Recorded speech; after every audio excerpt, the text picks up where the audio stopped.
एक राधेश्याम नाम का युवक था। स्वभाव का बड़ा ही शांत एवं सुविचारों वाला व्यक्ति था। उसका छोटा सा परिवार था जिसमें उसके माता पिता, पत्नी एवं 2 बच्चे थे। सभी से वो बेहद प्यार करता था। इसके अलावा वो कृष्ण भक्त था और सभी पर दया भाव रखता था। जरूरतमंद की सेवा करता था, किसी को दुख नहीं देता था। उसके इन्हीं गुणों के कारण श्री कृष्ण उससे बहुत प्रसन्न थे और सदैव उसके साथ रहते थे।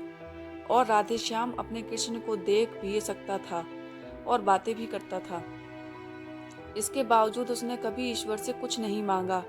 वह बहुत खुश रहता था क्योंकि ईश्वर हमेशा उसके साथ रहते थे, उसे मार्गदर्शन देते थे। राधेश्याम भी कृष्ण को अपने मित्र की तरह ही पुकारता था और उनसे अपने विचारों को बांटता था। एक दिन राधेश्याम के पिता की तबीयत अचानक खराब हो गई। उन्हें अस्पताल में भर्ती किया गया।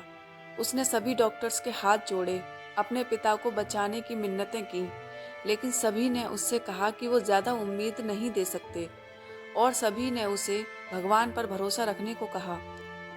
तभी राधेश्याम को कृष्ण का ख्याल आया और उसने अपने कृष्ण को पुकारा। कृष्ण दौड़े चले आए। राधेश्याम ने कहा, मित्र, तुम तो भगवान हो, मेरे पिता को बचा लो। कृष्ण ने कहा, मित्र, ये मेरे हाथों में नहीं है। अगर मृत्यु का समय होगा तो होना तय है। इस पर राधेश्याम नाराज हो गया और कृष्ण से लड़ने लगा। गुस्से में उन्हें कोसने लगा। भगवान ने भी उसे बहुत समझाया पर उसने एक न सुनी। तब भगवान कृष्ण ने उससे कहा, मित्र, मैं तुम्हारी मदद कर सकता हूँ, लेकिन इसके लिए तुम्हें एक कार्य करना होगा। राधेश्याम ने तुरंत पूछा, कैसा कार्य?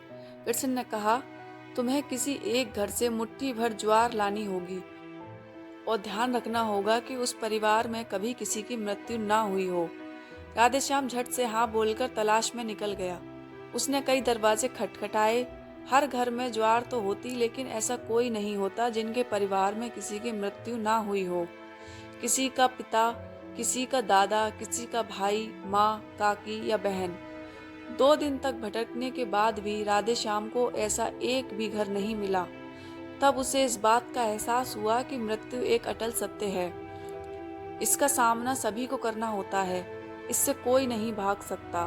और वो अपने व्यवहार के लिए कृष्ण से क्षमा मांगता है और निर्णय लेता है जब तक उसके पिता जीवित हैं उनकी सेवा करेगा। थोड़े दिनों बाद राधेश्याम के पिता स्वर्ग सिधार जाते हैं। उसे दुख तो होता है, लेकिन ईश्वर की दी उस सीख के कारण उसका मन शांत रहता है। इसी प्रकार हम सभी को इस सच को स्वीकार करना चाहिए कि मृत्यु एक अटल सत्य है। उसे नकारना मूर्खता है। दुख होता है, लेकिन उसमें फंस जाना गलत है, क्योंकि केवल आप ही उस दुख से पीड़ित नहीं हैं, अभी तो संपूर्ण मानव जाति उस दुख से रूबरू होती ही है। ऐसे सच को स्वीकार कर आगे बढ़ना ही जीवन है।